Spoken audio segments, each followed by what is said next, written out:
Greetings, fellow gorehounds, and welcome back to a Blood Splattered vlog. I'm the Horror Guru, and today we're going to talk about Underwater, but before we get to that, I want to do a little bit of a channel update. You see, my channel hasn't been uploading a lot of content the last few months, and the reason for that is very simple. Because the pandemic outside has caused us to cram inside right now, we haven't been able to find the time to actually film a lot of stuff. So while that does mean we have watched a lot of movies that I would love to upload content for on this channel, we haven't found the time to actually record that content. So that's why I'm taking this moment right now while people are asleep to record this right here. So enjoy. That's not to say I haven't been working on stuff, as I've actually been banking a whole bunch of Blood Splattered cinema scripts with my free time right now, and the goal is to start filming a whole bunch of them in the coming months, so you have that to look forward to. Anyway, now that we got all that out of the way, let us finally talk about Underwater, a science fiction horror film that was released earlier this year in January of all months that I was honestly looking forward to up until its release, but I didn't have the chance to watch it because there was so many other movies coming out and I was still catching up on movies from last year. Despite that, though, I'm actually a really big sucker for underwater horror movies, in particular, underwater horror movies that could have been set in space otherwise, you know, movies like Leviathan or Deep Rising, shit like that. So when I saw the initial trailer for this movie, which kind of painted it as a alien-like horror movie set underwater but with fish people and Kristen Stewart, I was totally on board. And yes, I know it's kind of a meme among horror fans to dislike Kristen Stewart because of her association with Twilight, but I gotta be honest, guys. Kristen Stewart is not a bad actress. She's been in plenty of movies that she's done really well in particular, movies in which she plays really broken people, which, based on the trailer for this movie, it looked like that's exactly what she was doing in this movie, so it seemed like a good fit for her. And lo and behold, when I finally sat down to watch this movie, she knocks this role out of the goddamn park. And that's saying a lot because this movie is ultimately an ensemble cast, yet despite that, it feels like she carries most of the movie on her shoulders throughout the entire running time. And never once are you not believing her in the role, experiencing the emotional turmoil she's going through as the movie goes on, and on top of that, you're also rooting for her to succeed despite all the odds.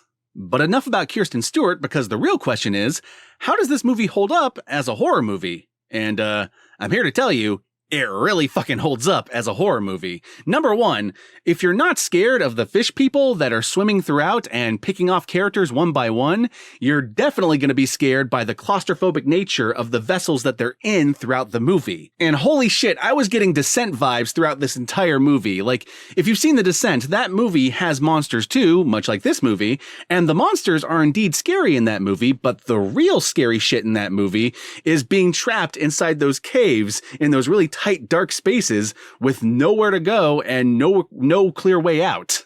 And this movie is exactly like that, but set underwater with fish monsters. But even with that said, there's more to the horror of this movie that I can't talk about right now, but I will talk about when we get to the spoilers, so you're gonna have to wait for that. So yeah, this movie totally succeeds as a thrilling, scary, and suspenseful experience on top of making you root for its main character. So just based on that alone, I highly recommend this movie.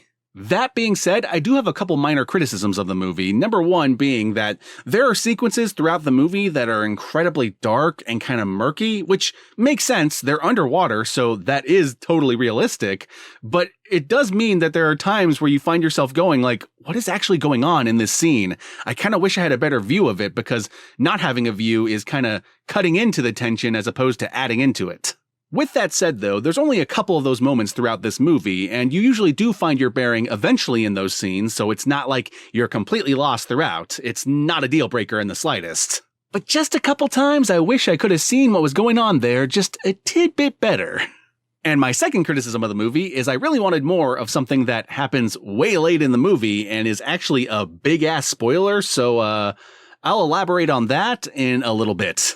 And my third criticism of the movie is less a criticism of the movie and more a warning to anyone out there, this movie does star TJ Miller, who reportedly is a scumbag behind the scenes. So if you don't want to support this movie because he's in the movie, I totally understand that. Though you would be missing out on one of Kristen Stewart's best performances, as well as the amazing twist at the end of this movie. And yeah, there is a twist. I'll get into it. Just wait for that.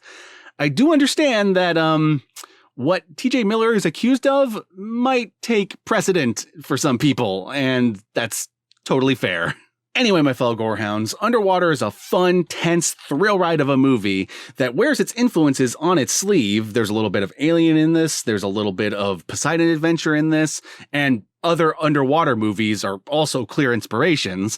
And on top of that, there's some awesome fish monsters, there's a great performance by Kristen Stewart, there's a lot to like about this movie.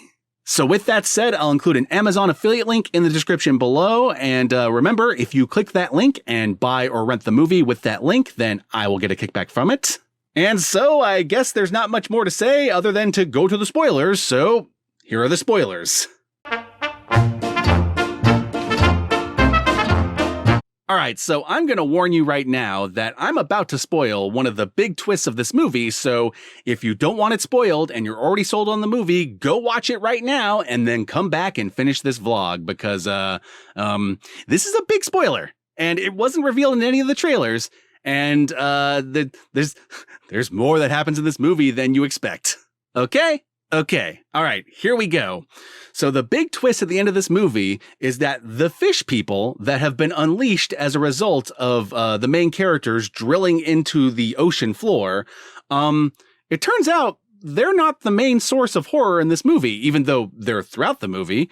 It turns out the main source of horror in this movie is the fact that the fish people are actually acolytes of motherfucking Cthulhu.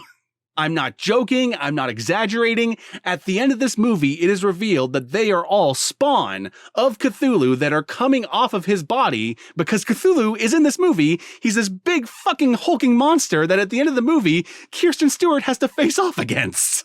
So if you weren't sold on this movie before, and you aren't sold now knowing that Cthulhu is in this movie in all his amazing glory, then this movie's probably not for you, because I don't know what more I could say to get you to watch it.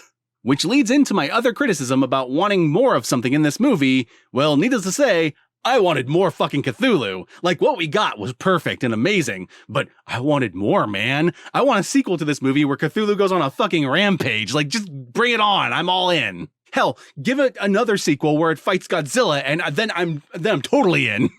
Though now I'm totally getting ahead of myself, because those are movies that don't exist and are just part of my fantasies. And there's a real movie here for me to talk about, so let's stick to that. Anyway, my fellow gorehounds, to wrap this all up, Cthulhu's fucking awesome, and he appears at the end of this movie, and it's fucking terrifying. Kristen Stewart rocks in this movie and kicks all sorts of ass throughout. The movie itself is tense and scary as fuck and will totally trigger some claustrophobia in your head if you have any. And TJ Miller sucks in real life, but he's actually pretty good in this movie despite that, but I totally understand if you still don't want to see it. I get it. And oh yeah, the rest of the monster effects are fucking amazing. There's some great CGI used throughout, as well as some actual practical effects that look pretty good too.